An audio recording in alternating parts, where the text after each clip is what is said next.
पोपटलाल पूरे दिल्ली शहर में बड़ी बड़ी डींगे मारने के लिए प्रसिद्ध था। साथ ही वो अव्वल दर्जे का पेटू भी था। उसकी इस आदत के चलते कोई भी आदमी उसे अपने घर भोज पर नहीं बुलाता था।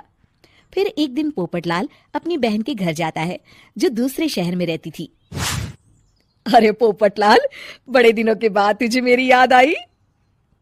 माय डियर बहना, तू तो जानती है मैं अपने कारोबार में कितना व्यस्त रहता हूँ।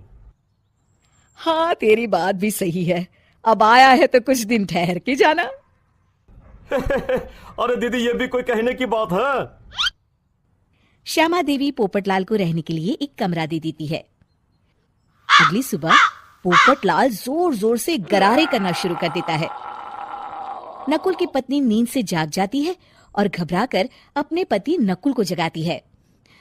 अरे उठिए, लगता है हमारे घर में कोई जानवर घुस आया है। कैसी अजीब अजीब आवाजें निकाल रहा है, मुझे तो बड़ा डर लग रहा है।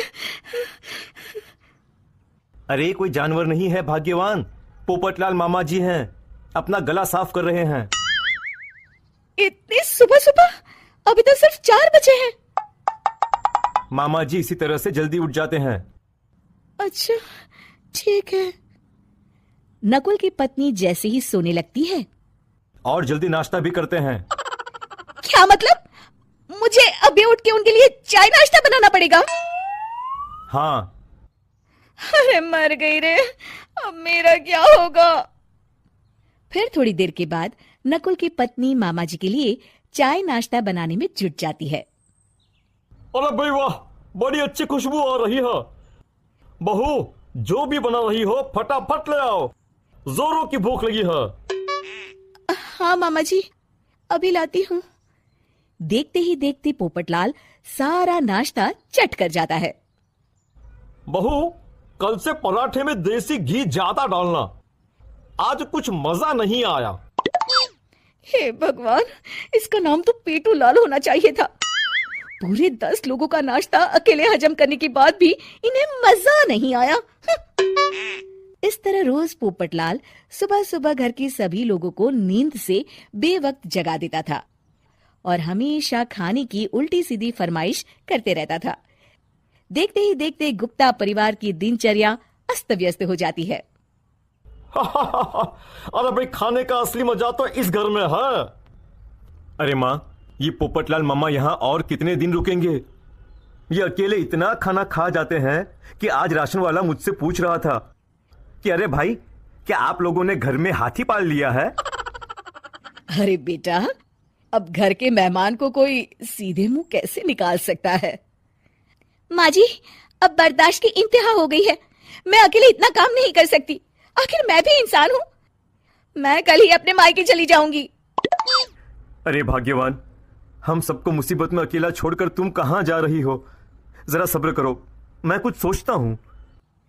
अगले दिन एक डॉक्टर साहब उस घर में आते हैं। अरे नकुल बेटा, ये डॉक्टर यहाँ क्यों आया है? अरे मामा जी, माँ की तबीयत बहुत खराब है। तबीयत तो खराब होगी ही, तुम लोग उल्टा सीधा खाना जो खाते रहते हो।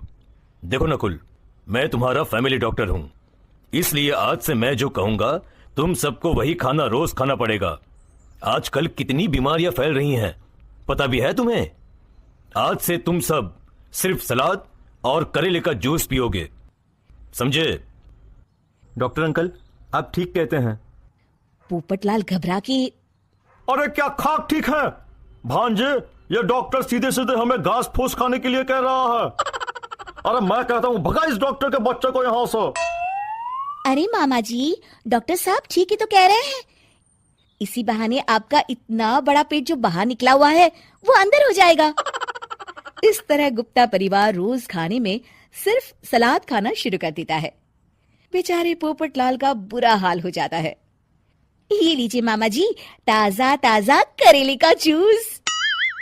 अरे नहीं नहीं बहू, मैं मरने से पहले मरना नहीं चाहता। मुझे तुम लोग माफ करो। यह भेड़ बकरी वाली जिंदगी तुम लोगों को मुबारक हो। मैं तो चला यहां से। पोपटलाल अगले दिन ही घर छोड़कर चला जाता है। क्यों बेटा नकुल, मेरी अदाकारी कैसी थी? मजा आ गया डॉक्टर, आपने तो बॉलीवुड के कलाकारों को भी मात कर दिया। आपको तो ऑस्कर मिलना चाहिए। बेटा ये थोड़ा ज्यादा हो गया।